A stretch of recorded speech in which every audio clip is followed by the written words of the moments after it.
The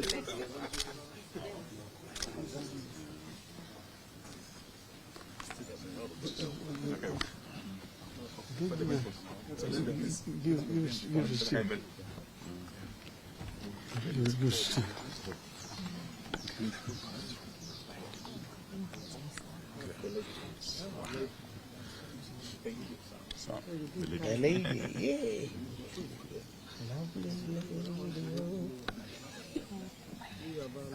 Mind the lady beside you. Are we ready? Muko mbali leo. Chamutai. So far. We are drifting apart. Hey. That far is better than and these are our people. There's no tear gas around, so don't be so far. No. If they come nearer, they carry fuel. Yeah. Oh. Let them carry the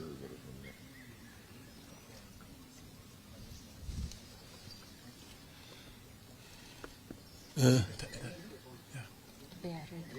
Okay. Well, ladies and gentlemen of the press,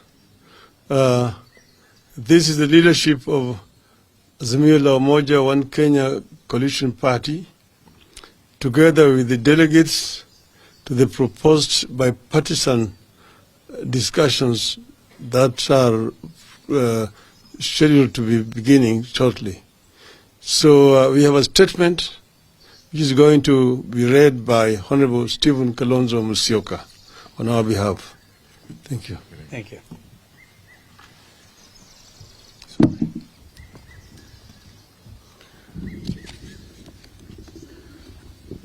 Ladies and gentlemen, this morning, or is it up to late this afternoon, the leadership of the AZIMIO la Umoja One Kenya Coalition Party, including those from the Houses of Parliament, met with our delegates to the envisaged national dialogue to review developments on the envisaged talks. Any reasonable observer of the happenings in the last few weeks will agree with us that Kenya Kwanza has no intention whatsoever of holding any dialogue at all, let alone one that is honest, transparent, and bipartisan. They have exhibited absolute bad faith from the beginning, and we will highlight the same as follows. Number one, when Honorable RUTO invited us for talks, he did not in his speech capture the entire framework for talks as had been agreed upon with the emissaries he sent to us. This includes leaving out key issues on the cost of living and electoral justice, which are of utmost importance to us and the people of Kenya.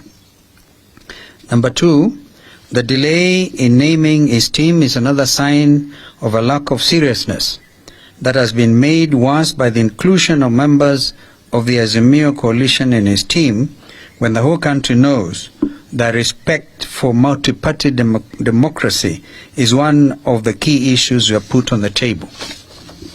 Number three, to date, Kenya Kwanza has failed to name the leadership of his team as a way of stonewalling. Number four, last evening, we learned of a motion drafted by Kenya Kwanza leadership, allegedly aimed at setting up a joint select committee in Parliament. The motion is in absolute bad faith for the following reasons. A, we have insisted on an extra-parliamentary process in view of the strictures of debate in Parliament. We will therefore not participate in any such parliamentary process. B, the motion is disguised as a product of bipartisanship, when in fact the leadership of AZIMIO in Parliament were neither aware nor consulted in its drafting.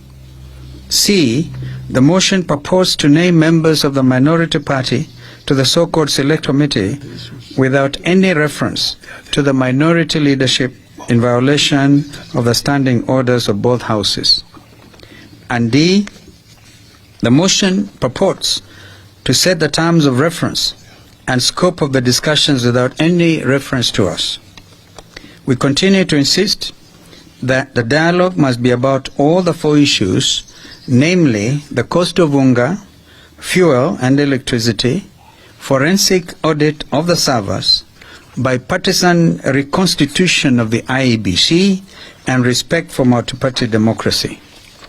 Kenya Kwanza cannot dictate to us what we cannot bring to the table.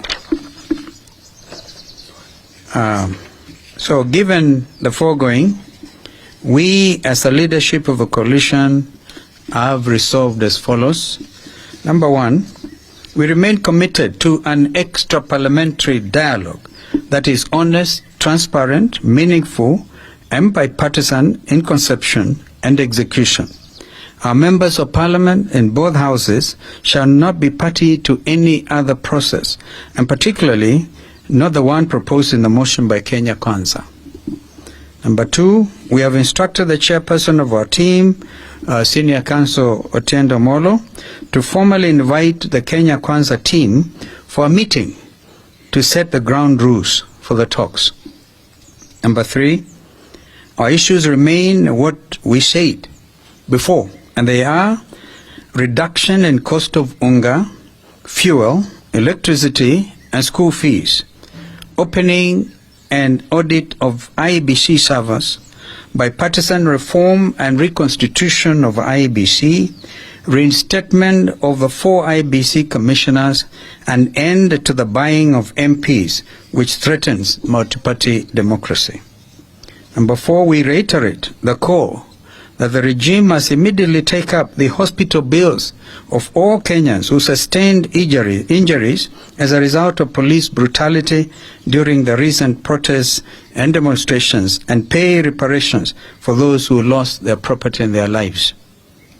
Number 5, that the coalition shall resume its weekly protests at the end of Ramadan, and further communication in this regard will follow. I thank you. Good.